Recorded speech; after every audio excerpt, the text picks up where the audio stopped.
So today I'm going to explain to you guys why the London Daygame model does not work. And if you know someone out there that is convinced or brainwashed into believing that the London Daygame model is the perfect way to meet women, can you please share with them this video, and I'll do my best to try and convince them that the London Daygame model is the worst way to go about pickup in the world. It is just stupid in every way, shape or form. So let's go through what the London Daygame model is. Just say there's a girl walking along this direction, right, and you're behind her. You identify her, you run from behind her, and you run around and jump in front of her. You put your hand out, you're running, you jump in front of her, and then you point behind her and say, I saw you from over there, I saw you from behind you, like over there. She's like, where?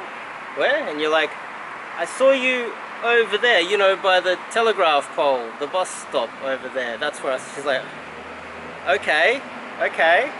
And then the second step is show some type of empathy. You go, oh, sorry, I scared you. Well, you'd have to be kind of autistic or some sort of psychopath to not understand that running and jumping in front of someone is probably going to startle them, especially if they're a girl walking through the city, well, especially if you do it late at night or early in the morning. And then step 3 is assumption stack. You look like you're an artist. Say, no, I'm not an artist.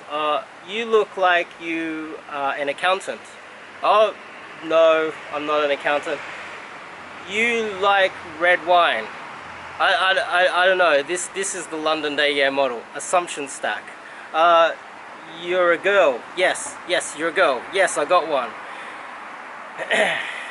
The idea behind this is if you have some sort of autism, retardation, or you are some sort of a psychopath, you have no communication skills, if you guess things about them and you pick a few, maybe she will start to invest more into the conversation. That's the theory behind it, right?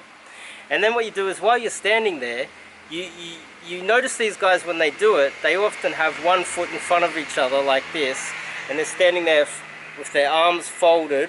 They've got some sort of a leather jacket, some leather boots, and some rings on. They're looking like a bad boy, which is all part of the whole London Daygame bullshit fucking model. And they're looking down on her, like judging her, like, you look like you're doing art. And they're like rocking like this, as if they're like some sort of a, I don't know. But if you think about it from her point of view, it's almost like you're a police officer standing over her, like, it's like this kind of intimidation thing. But this type of, let me explain why this doesn't work. Firstly, if you are, this is kind of psychopathic. Firstly, psychopaths need to continuously change their location. So a psychopath goes to a small town, they make so many enemies, they need to leave that small town because they make so many enemies, they need to keep moving around. And this works perfectly for psychopaths, because you see, when you run and jump in front of someone in a populated area, 50-meter radius all around you, if you are totally oblivious to any sort of social cues, you blow out the entire location. You need situational awareness. You need to understand that everybody within, say, 50 to 100-meter radius just saw you run and jump in front of a total stranger in the street. And don't think that they think that you know her just because she spoke to you for a little while. They're looking, thinking, what is this guy doing? And next time they see you, they are going to watch you again. And this is what happens with a lot of these guys that do the London Daygame model. They blow out a location. So if you don't have any situational awareness and you're blowing out the location, you need to leave that location after you've done one approach. What if there's like 10, 20 beautiful girls in this area? It's not really going to help you, is it? So you can only really do one, and then you need to move to the next block where the next load of people are going to be shocked when you run and jump in front of someone. And that's why you notice with this London Daygame model, these guys are constantly moving from street to street to street to street. It's because they're not inconspicuous at all. It's not covert game. They blow out each location every single time continuously. Now, and if you've got a little bit of autism, you probably don't have situational awareness. You know, you're probably in your own head to some extent, and this is why this type of London Daygame model might work for you. but it is not the right way to go about things. Now, here's another way to look at it. If you were to have your beautiful girlfriend walking down the street, okay? She's on her way to the gym, she just left work. Let's just play out this scenario in your head. Who would you rather approach her? Some semi-autistic psychopath run and jump in front of your girlfriend? Or someone, say, like me, that would walk up alongside her and go, hey, so what are you up to today? Oh, you going to the gym? Oh, I'm going in the same direction. Let's just walk along and let's have a little bit of a chat. You know, let's have a little bit of a chat, let's get to know each other, and just have a conversation and walk with her, not blow out the location so she's not like, oh wow, everybody's looking at me. You're just having this little walk and talk conversation on the way. And I'm going in her direction anyway, right? I start up a little conversation, ask a few little questions and start talking about what I'm up to. Who do you think is more of a threat to steal your girlfriend? The Yad-stop autistic guy who's going to jump in front of her and everybody around her is going to look at her and you, or the guy who's going to walk with her and have a nice little conversation with her all the way through? I know who I would fear more approaching my girlfriend, and that's the guy that's far more covert, cool, more socially aware, situational aware as well. That person's far more dangerous. They're going to steal my girl. And if you play this out, this scenario in your head, you'll tend to realize which guy is more dangerous and therefore which game is more effective for you to use. So it's not really just about jumping in front and blowing out the area so you can't make any more approaches in that specific area. It's more that women are more socially aware. They know if you are not socially aware, and therefore if they were to date someone who jumps in front of them, they're more likely to embarrass her in front of her friends, her work colleagues, etc. And three, how is this a great way to start a conversation, jumping in front of someone? Just walking along next to someone or coming up with some sort of an indirect conversational starter is far more effective in the long term. Now let me try and explain this from my own experience. What I did was I created a spreadsheet, and one thing I did notice, I will give the London Daygame model this, is that from doing over 300 Yad stops and putting them into a spreadsheet, I noticed that I got far more numbers than I did doing the indirect approach. I got far more numbers, but one thing I did get as well is I got far more flaky numbers. So many would reply, you know, they would reply the first time, and then the very next day they would disappear and you would never hear from them again.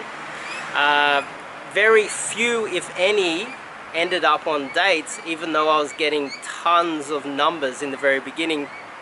I was also getting a lot of really good responses too. It was surprising that running and jumping in front of someone would give me this really good reaction, but later on I realized that this reaction was more that they were scared and intimidated, and so they tended to laugh it off. Their adrenaline started pumping, so they, oh hi, how you going, blah blah blah blah. They seemed more invested in the conversation, but really it was because their adrenaline was pumping because some man just jumped in front of them, and therefore it didn't end up going through all the way through to, say, the bedroom or to dating or very very very far down the track. Whereas indirect, you get a ton load, and covert game, you get a lot less numbers, but those numbers end up going all the way to the end far better and far often. So you don't waste as much time with flaky numbers and trying to get them back on track. And that's why when you speak to those guys that have the London Daygame model, they have these what do they call it, spike messages, where they have like a whole load of like literally 500 numbers where they've gone cold, and then they'll spike them, and then they'll just send a ping. They'll send a ping text 2 months later to try and get the conversation going again. You don't have that problem with covert game where you don't blow out the area as well. So you can make one covert approach, nobody really notices, and then you can make another covert approach only 10-20 meters away from there, and no one in the area really notices, and it doesn't really impede on anyone. It's not shocking to society like the Yad stop is. But yeah, this is just my take on the London Daygame model and how the ABC simplistic approach does not work in the long term as well. And if you think about, if you meet someone by jumping in front of them like that, she's going to remember that all the way through. Just say you start dating or you get married or something like that. This is going to kind of plague you all the way through the relationship. You jumped in front of her. Imagine if you start dating her and she tells her friends how you met. Well, you ran and jumped in front of her in the street. This is not necessarily an endearing conversation to tell her friends. Whereas maybe you had this conversation in a cool way. He was a cool guy in the street that just started talking about something in the environment, and you guys got going. You realized that he was actually a pretty cool guy. That's more of a conversation when you start dating the girl later on, that works in your favor and makes you look a lot more cool and far more of a well-rounded human being, not a little bit autistic or psychopathic. So that's just my take on it. If you guys like what I'm doing here, I've got a Telegram group in the description and on my channel. Feel free to download the app and join my group, and you can have a chat with me in that group. If you want to talk about the London Daygame model with me in there, I'm there, and we can have a chat. There's a few other guys as well. I'll see you guys in the next video.